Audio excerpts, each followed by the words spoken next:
आज अनुसूचित क्षेत्र आरक्षण मोर्चा के तहत हमारे बांसवाड़ा और डूंगरपुर में बांसवाड़ा में कार्यक्रम हुआ पहला, और सेकंड कार्यक्रम अपना प्रतापगढ़ जिला मुख्यालय पे मैं मंच पे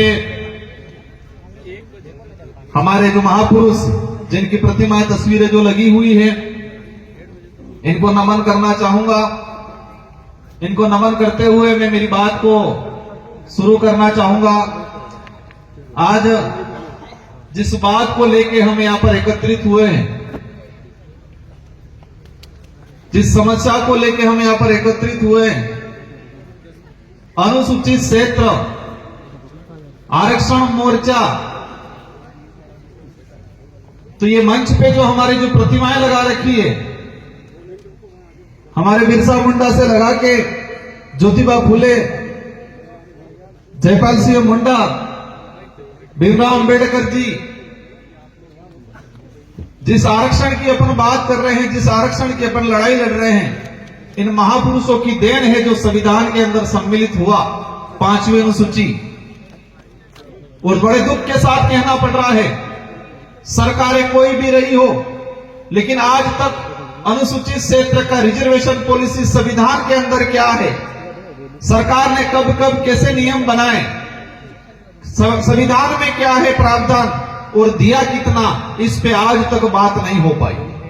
बात इसलिए नहीं हो पाई है क्योंकि हमारा क्षेत्र भोला भाला रहा,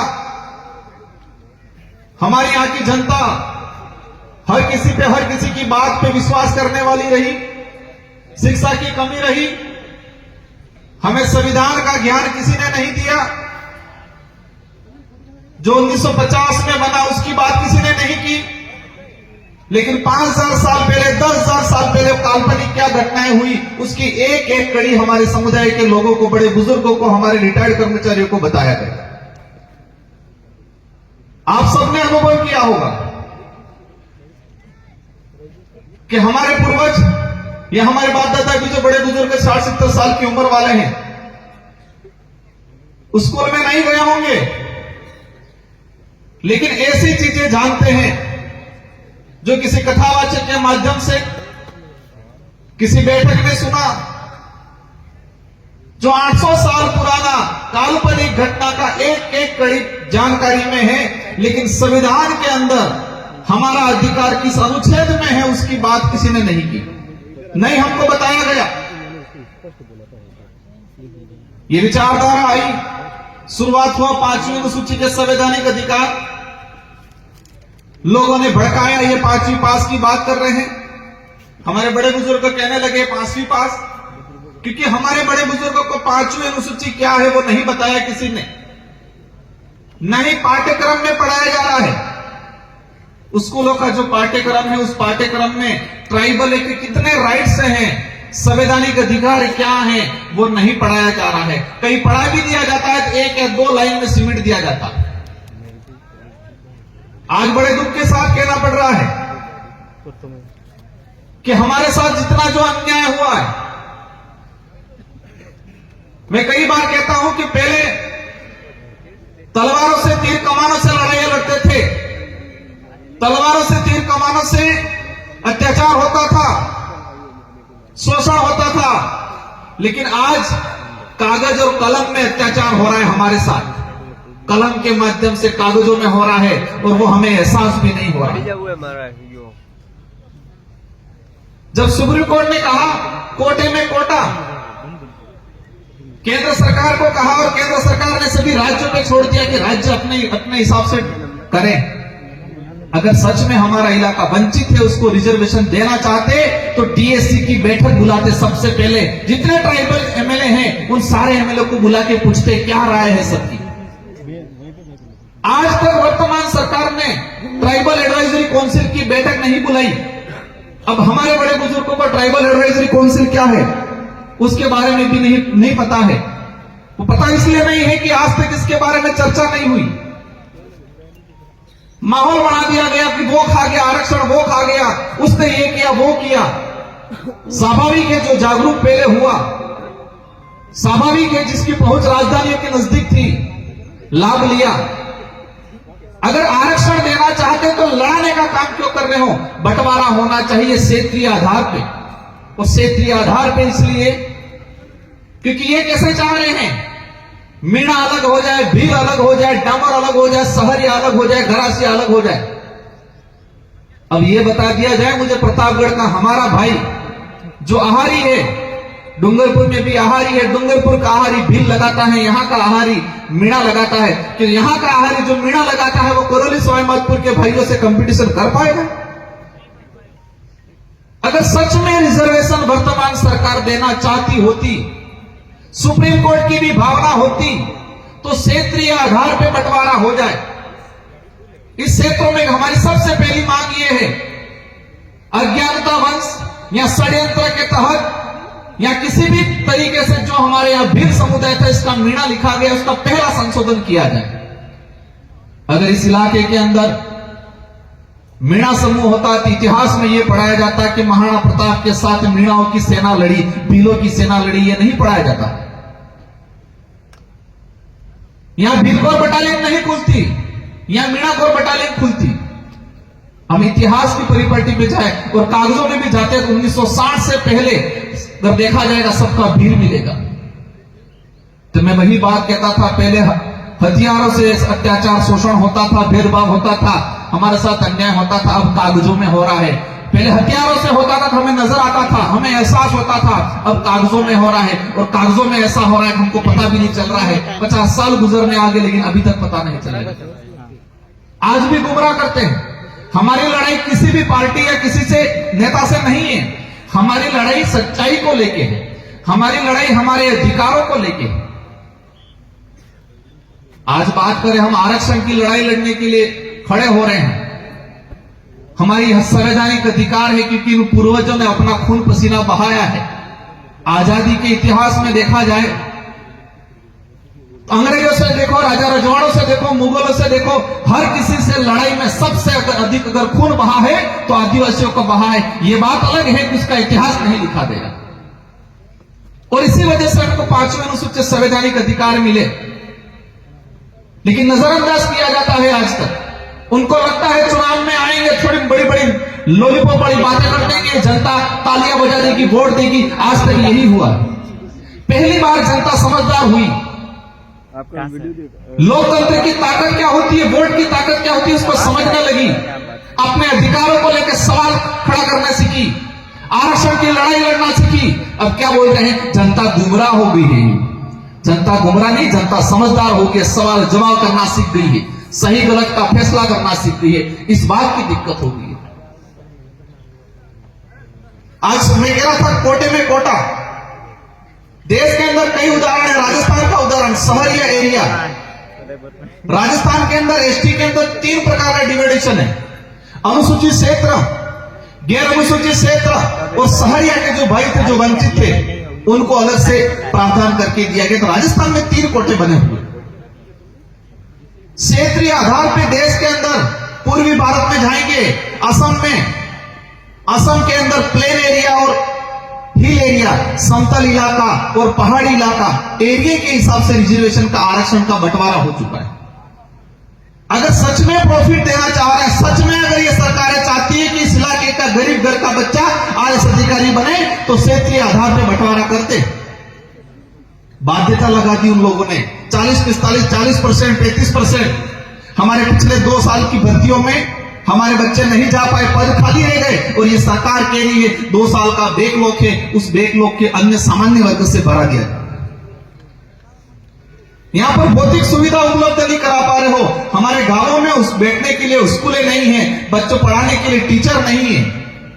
एक प्री प्लान देश के अंदर एक माहौल तैयार हो रहा है। सरकारी सिस्टम को खत्म करना, सरकारी सिस्टम इसलिए खत्म करना चाहते हैं ताकि गरीब का व्यक्ति, आदिवासी का व्यक्ति, गरीब घर का व्यक्ति, बच्चा उसका नहीं पढ़ पाए। ये पॉलिसी है।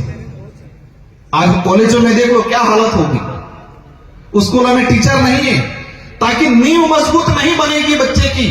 अगर नींव मजबूत नहीं बनेगी तो कंपटीशन एग्जाम क्वालिफाई नहीं कर पाएगा। और कुछ लोग कहते हैं कि कंपटीशन का जमाना है, कंपटीशन करना चाहिए। भाई कंपटीशन किसे कहते हैं? एक लाइन में खड़े रहो, एक लाइन में खड़े रह के दौड़ लगाओ और फिर उसको कंपटीशन कहते हैं। हमारा भाई तो 200 मीटर पीछे खड़ा है। एक बच्चा गांवों में उसको स्कूल नहीं मिल रहा है, स्कूल मिल रहा है, किताब पेन पेंसिल नहीं मिल रही है, टीचर नहीं मिल रहा है, और एक बच्चा शहर में रह के कंप्यूटर पे पढ़ रहा है, इंग्लिश में पढ़ रहा है, और कह रहे हैं कि गांव में असुविधाओं में व्यतीत होने वाला बच्चे से कह रहे हैं कि आप कंपटीशन करो। स्मार्ट लग रहा है। एक बार बराबरी की लाइन में आने दो उस बच्चे को, फिर कंपटीशन क्या होता है वो मजा तब सकाएंगे। देश को मजबूत बनाना है, देश तब मजबूत बनेगा इस देश में रहने वाला प्रत्येक वर्ग, जो गरीब वर्ग और विशेषकर आदिवासी समुदाय जिस दिन मजबूत बनेगा उस दिन देश ये मजबूत बनेगा। इसलिए साथियों, आज आरक्षण का मुद्दा है। सबसे पहले सरकार की जिम्मेदारी है, इसी बीच हमारे मध्य प्रदेश से विधायक जी पहुंचे हैं, इनका भी हार्दिक स्वागत अभिनंदन। मैं जो बात कर रहा था, सरकार की जिम्मेदारी है हर साल के अंदर, हर साल में सरकार ये क्लियर करे कि संवैधानिक प्रावधान क्या है आरक्षण का, वर्तमान में क्या लागू है, फिर जनता से सुझाव ले। अगर सच में सरकार इस इलाके में रिजर्वेशन लागू करना चाहती है, और आज रिजर्वेशन की बात कर रहे हैं हम लोग, लेकिन दूसरी तरफ क्या हो रहा है, निजीकरण हो रहा है, निजीकरण, प्राइवेटीकरण। कुछ लोग कह रहे हैं गुजरात मॉडल। हम आरक्षण की लड़ाई लड़ रहे हैं, दूसरी तरफ बैकडोर एंट्री। इस इलाके में पंचायत साइट लगाए 2017 में,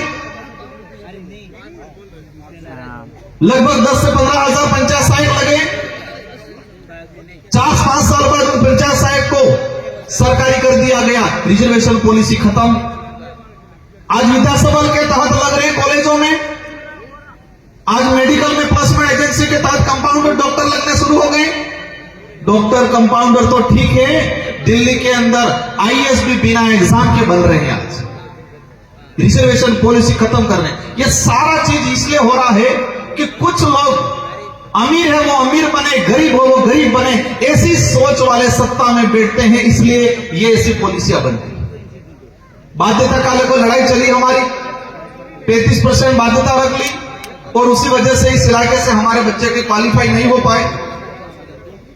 कुछ कमियां हैं, हम मानते हैं, उसमें हम लोग भी सुधार करेंगे, लेकिन कम से कम अवसर तो मिलना चाहिए, और अवसर देने की जिम्मेदारी सरकार की है। और हमारे वर्तमान में देखा गया है, मैं इस मंच से नहीं कहना चाह रहा था लेकिन बात निकल गई, इसलिए कुछ नेता सिर्फ कटाक्ष करने पे, जब भी अधिकार की बात करेंगे, शिक्षा की बात करेंगे, स्वास्थ्य की बात करेंगे, रिजर्वेशन की बात करेंगे, वो धर्म की चटनी चटाने के आ जाएंगे हर मुद्दे पे। जब भी इस इलाके का कोई भी नेता, आम जनता अधिकार की, स्वास्थ्य सुविधाओं की बात करेगा, रिजर्वेशन की बात करेगा, न्याय की बात करेगा, धर्म की चटनी चटाना आ जाते हैं। इनका एजेंडा है कि हम कमजोर रहे, परजीवी बने रहें। ये नहीं चाहते हैं कि गरीब आत्मनिर्भर बने, क्योंकि गरीब आत्मनिर्भर बन गया तो उनकी राजनीतिक रोटियां सेकना बंद हो जाएगा, क्योंकि फिर आत्मनिर्भर बन गया तो सही गलत का फैसला करना लगेगा, सवाल जवाब करेगा। इसलिए सारे साथियों की जिम्मेदारी है कि ये लड़ाई मेरे अकेले के इस मंच पे विराजमान या ये जो जनप्रतिनिधि हैं, जो विधायक जी, इनके अकेले के नहीं है, हम सब की लड़ाई है, और उस लड़ाई को संवैधानिक तरीके से लड़ना है। कुछ लोग सोचते होंगे कि संगठन चल रहा है, रैलियां निकाल रहे हैं, क्या होगा, लेकिन चिंता मत करो, उबाल आएगा, हर घर से क्रांति जगेगी। और हम इन 1 साल के अंदर ऐसा करने वाले हैं कि रिजर्वेशन क्या है, आरक्षण क्या है, कैसे रिजर्वेशन प्रावधान हुआ, कितना मिल रहा है, कितना मिलना चाहिए, ये पर्चा बढ़ा के हर घर पे चिपकाएंगे बाहर, हर घर के बाहर।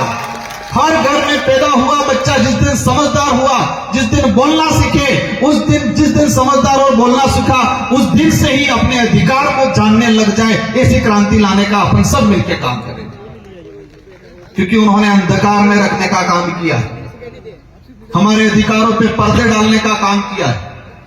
इसलिए हम मुहिम छेड़ेंगे अपन सब मिलकर, आप सबके साथ सहयोग से, जो घर में बैठे हैं, क्योंकि आज माहौल बना हुआ है, किसी सरकारी कर्मचारी के परिवार से कोई यहां पर आ गया तो उसका ट्रांसफर हो जाता है कहते हैं। पर एक बात समझना, जितने नेता कर्मचारी अधिकारी को जो न्याय की बात करता है, जो समाज की बात करता है, जो अधिकार की बात करता है, उस कर्मचारी को ट्रांसफर परेशान करने का काम करते हैं। लेकिन जो नेता, जो अधिकारी कर्मचारी को जो न्याय की बात करता है उसको परेशान करते हैं, उन नेताओं के बच्चे, मैं कहना चाहूंगा कम से कम तुम्हारे बच्चे उस काबिल बनाओ जिस अधिकारी को कर्मचारी को परेशान। तुम्हारा बच्चा तो बनाओ कहता कर्मचारी अधिकारी। जितने नेता परेशान कर रहे हैं, इन सारे नेताओं का देख लो कि उनके बच्चे क्या कर रहे हैं। जिसकी गरीब घर का व्यक्ति मेहनत करके नौकरी लगा है उसको तुम परेशान कर रहे हो। कम से कम तुम्हारे बच्चे को तो बना के दिखाओ एक बार, कम से कम उस काबिल, फिर पता चलेगा कैसे तकलीफ होती है, कैसे बनता है, कितना पसीना आता है। समय हो गया है, आप अपने अनुशासित तरीके से, महिलाएं पहले रहेगी और महिलाओं के बाद हमारे कुछ वरिष्ठ लोग वो रहेंगे और जितने हमारे जनप्रतिनिधि सारे वॉलंटियर रहेंगे। जितने हमारे जनप्रतिनिधि हैं सारे वॉलंटियर रहेंगे और व्यवस्थित तरीके से अपन ज्ञापन के लिए जाएंगे। ये शुरुआत है, ये आज ये शुरुआत है, ये क्रांति आएगी, लेकिन आपको किसी के बहकाव में नहीं आना है। जो गुमराह कर रहे हैं उनके बहकाव में नहीं आना है आपको। हर घर से क्रांति आएगी। आज ये पांडाल भरा है, एक दिन ऐसा भी आएगा कि ये पूरा प्रतापगढ़ भी भरा हुआ नजर आएगा। ये दिन भी आएगा बहुत जल्दी। इन्हीं शब्दों के साथ आप सबको आभार, धन्यवाद, जोहार, जय विश्व। सभी बेटर है एक बार।